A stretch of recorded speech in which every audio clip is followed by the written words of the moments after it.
What's up, guys? Part-time Gamer Dad here, and today I'm giving you my predictions for Night of Champions 2025.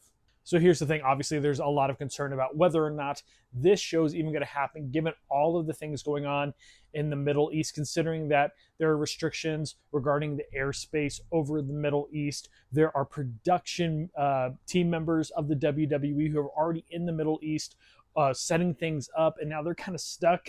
And a lot of the wrestlers are supposed to be going over there right now. So we'll see if this actually happens. If it even happens in Saudi Arabia or if it happens elsewhere. But even my predictions based on the current card. Obviously, no prediction for AJ Styles versus Dirty Dominic Mysterio, as that match has been canceled, but it has been replaced by Sami Zayn versus Karrion Kross. I'm going to go with heart over head. Head says that we're in Saudi Arabia, so it makes sense that Sami Zayn would be the one to win this match, and that is the safe bet. When you look at all of these other YouTubers, when you look at all of these articles coming out about their predictions for Night of Champions 2025, I will guarantee you they're going to be picking Sami Zayn with the utmost confidence. This is the easy match to predict, right? I don't think that's true at all. And actually, I could see a world in which Karrion Kross does get the win.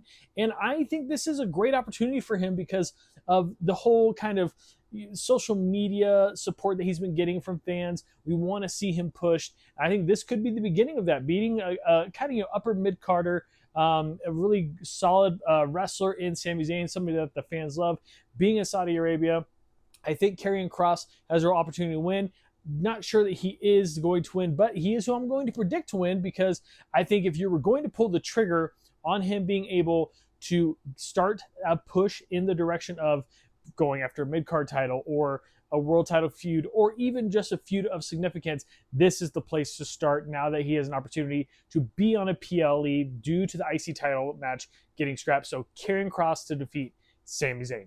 Speaking of another match that I think it kind of happened as a result of injury to a member of the Judgment Day, we have Rhea Ripley versus Raquel Rodriguez. Now, it's interesting because Rhea Ripley had kind of like separated herself from Liv Morgan at the Judgment Day whenever she defeated Liv Morgan for the world title earlier this year on the Netflix debut Raw episode. And now we're kind of coming back to this, but Liv Morgan isn't in the picture because she's injured. And now we have Roxanne Perez and Raquel Rodriguez kind of starting to work together. And I think we're going to see Roxanne Perez kind of pick up the women's tag team title alongside Raquel Rodriguez. So we have Raquel Rodriguez versus Rhea Ripley. It would make a lot of sense, right, to give Raquel this win over Rhea, showing that Roxanne's got her back, that even though her and Liv didn't get along, doesn't mean that Raquel and Roxanne can't get along. So I would love to say that you're going to have Raquel win, but it's Rhea Bloody Ripley. So I'm going to go with Rhea here. It's another match that I don't feel comfortable about. I mean, it's really 50-50, but I can really see Rhea getting the win, and then you get some of the heat back afterwards from Roxanne and Raquel, going after Rhea after the match is over. But whatever happens, it's kind of cool that we get to see Raquel in a singles match on a PLE. I can't remember the last time that happened. Definitely not since she's been back on Raw teaming with the Judgment Day. So very excited to see this. But I think we got Rhea Ripley to win this matchup. Let's talk about the other women's match, which is the Queen of the Ring finals. You have Jade Cargill versus Asuka.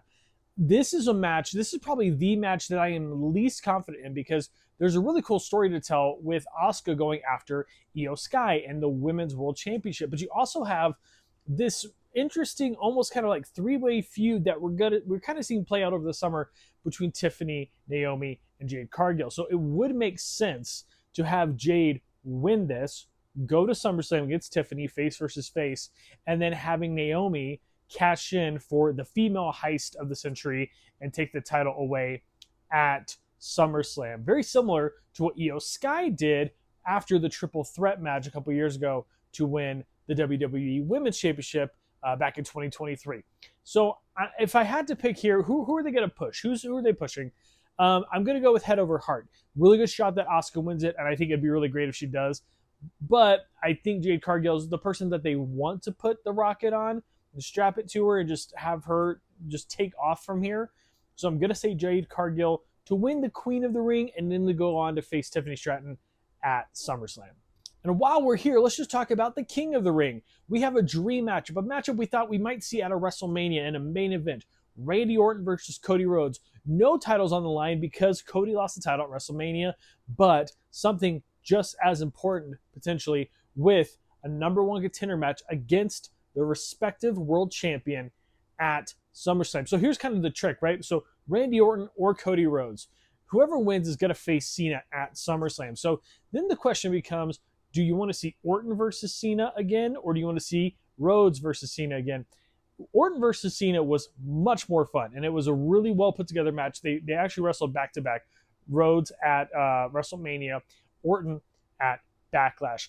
But this is Cody, right? So like, I think what we're going to see is we're starting to see Cena get better matches and better matches. He's ruining wrestling, but actually overall the match quality went from really crap at when we saw WrestleMania all the way to amazing with Backlash. And it's been pretty consistent. I think we're going to see a really good match at Night of Champions as well when we talk about the main event. But for this particular matchup, Orton versus Cody, I just have Cody winning. I think that that's going to be the main event of SummerSlam is Cody versus Cena, the rematch, Rhodes versus Cena 2, and this is where Cody wins the title back. And then we start to see a slow babyface turn for John going into his retirement match and the end of his career, which is kind of sad to think about for someone like me who's been watching him for the last 23 years. It's not actually 25, it's 23 when he debuted in 2002.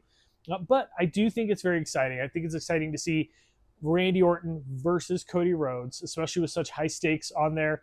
But we're talking about Randy Orton. We're talking about the Viper, the Legend Killer.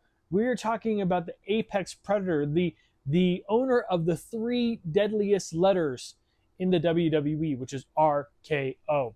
He comes out of nowhere. Could Randy win? Maybe, but I really feel like Cody Rhodes wins this. And then how cool would it be? Like, that's back-to-back years that Randy lost in the King of the Ring finals. Then maybe next year he does get to win it. And that would be kind of a cool story long-term that you could tell. I just feel like this is Cody's year and Cody's match to win so that he can go finish his story again against Cena at SummerSlam. Next up, let's talk about the United States Championship. The bloodline has been fractured. We are seeing Jacob Fatu defending his U.S. Championship against Solo Sikoa. He no longer loves Solo. He hates Solo. And this one, again, give Triple H some credit. He's planted some seeds of doubt in terms of whether Jacob is going to keep that title long term. I do think he is going to win here. But listen, hear me out. This is how it could play out. We haven't seen Tama Tonga. We haven't seen Tonga Loa for a while. Hikuleo has been signed with WWE for quite some time. And we have JC Mateo, right? So, like, you have a brand new, fully formed bloodline just waiting in the wings to help take out Jacob Fatu and help Solo win the U.S. Championship. So I think it's possible. I just think that's going to happen at a bigger stage. I think Jacob Fatu gets the win here, and then potentially at SummerSlam, we do see him finally win that title, but he's just not there quite yet. I think Triple H, the creative team want to give Solo a title and kind of legitimize him as a leader of the bloodline to like the full extent, but we're not there quite yet. But will be really cool to see this new fully formed bloodline with the Guerrillas of Destiny, with JC Mateo and hopefully with Hikuleo to kind of come alongside them as like their muscle alongside JC Mateo to take out Jacob Fatu. I just don't think we're quite there yet. And Jey Uso, there's a lot of other pieces here that could still fit in. But for this show, for Night of Champions, I think we see Jacob Fatu retain.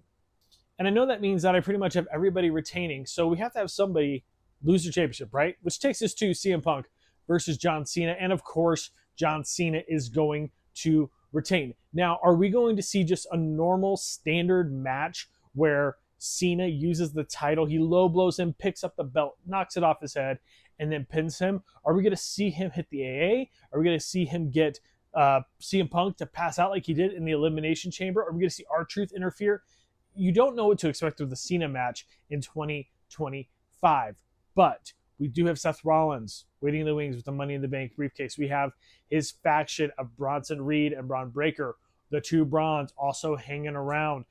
I think that's going to play into this. I don't think this is where we see the title change hands, though. It could change hands at SummerSlam. We could see Cody defeat Cena at SummerSlam and then a cash-in with the Money in the Bank. We've also seen the fact that, like, Seth Rollins is making it very clear that he wants to go after the WWE Championship. Maybe he's swerving us and he's going to go after the world title and Gunther. Gunther defeats Goldberg at Saturday Night's Main Event, although Goldberg could beat him, and what a world we'd be living in if Goldberg defeats Gunther. But that is his retirement match, so I think Gunther does win that, but Seth could cash in there. We're going to just talk about the match itself of Punk versus Cena. It is 14 years in the making. The last time these guys wrestled was 12 years ago in that incredible Raw match, arguably their best match, second best to best, where they were trying to determine who would go face The Rock at WrestleMania 29 for the WWE Championship. I really think that Punk is doing some of his career work. He may not be the same wrestler he used to be, but he can tell a story better than ever. And Cena, as much as you might want to crap on his heel run, it is kind of fun to watch. And I think from a character standpoint, that promo he just cut on SmackDown the other week, it did a great job telling a really effective story. And I think we're going to see something really amazing occur as a result. So, or was that Raw? Correct me down in the comments below. But I think we're going to see Cena win. I think Punk is going to get screwed out of it. I don't know if it's going to be the normal finish to a Cena Punk match, but either way, Cena retains and carries that title to SummerSlam, where Cody's going to take it off of him. Hopefully. All right, guys, those are my predictions for Night of Champions 2025, whether they happen in Saudi Arabia or they happen maybe on Raw or they happen somewhere else. Maybe Denver, Colorado. Maybe come to Denver, Colorado last minute. You sell at Ball Arena. I'll be there cheering you on, Punk. Hopefully. I'd love to see him get a title again. Let me know in the comments down below your predictions for Night of Champions 2025. Like the video, subscribe to the channel, and I will see you very soon.